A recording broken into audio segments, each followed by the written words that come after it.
So let's use the factor theorem to solve this polynomial equation given a particular zero that we know. So solve 2x cubed minus 3x squared minus 11x plus 6, goes on forever, equals 0. And we also know that 3 is a zero of that particular function. So why do they give that to us? Because it's useful, because trying to factor this right away, that might be difficult, but we know through the factor theorem that 3 is a zero. How is that useful? Well, let's use synthetic division to factor out the x minus 3 term.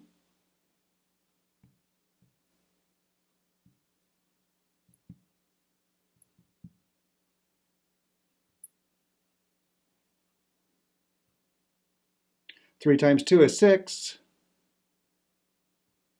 Add those to 3. 3 times 3 is 9. Add those. 3 times negative 2 is negative 6. And we get a 0 there, which we are not surprised because we know that 3 was a 0 of this particular polynomial function. So our remainder should be 0. So that tells us then that the factor, well, we already know that x minus 3 is a factor of this equation. So what do we have here? Let's look at our function. 2x cubed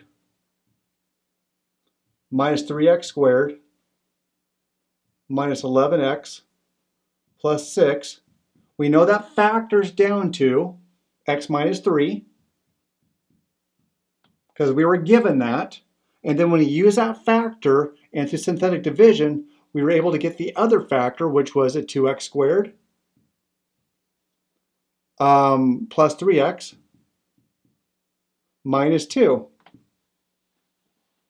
So we're able to start our factoring process. Does this factor more? I think it does. So I should probably scoot it over. So imagine we're scooting everything over. We have an x minus 3 as our first factor. Does that factor?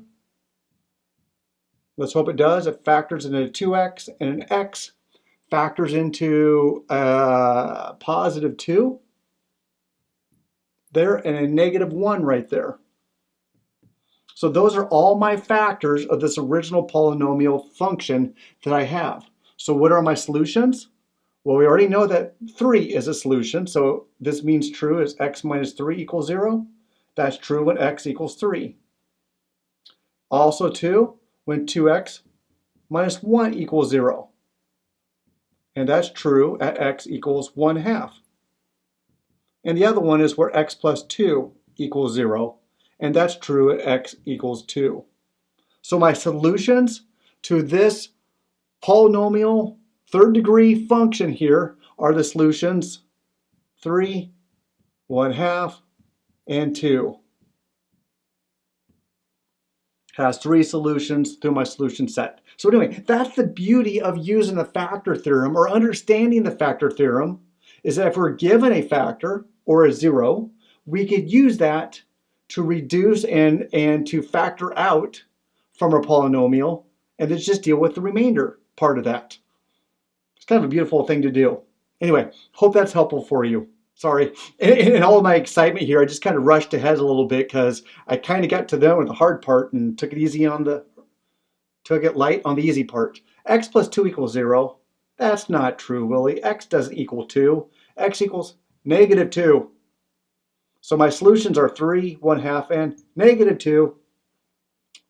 Boy, don't like it when mistakes creep in, but they do if you're not careful. All right, there you go. Feel a bit better?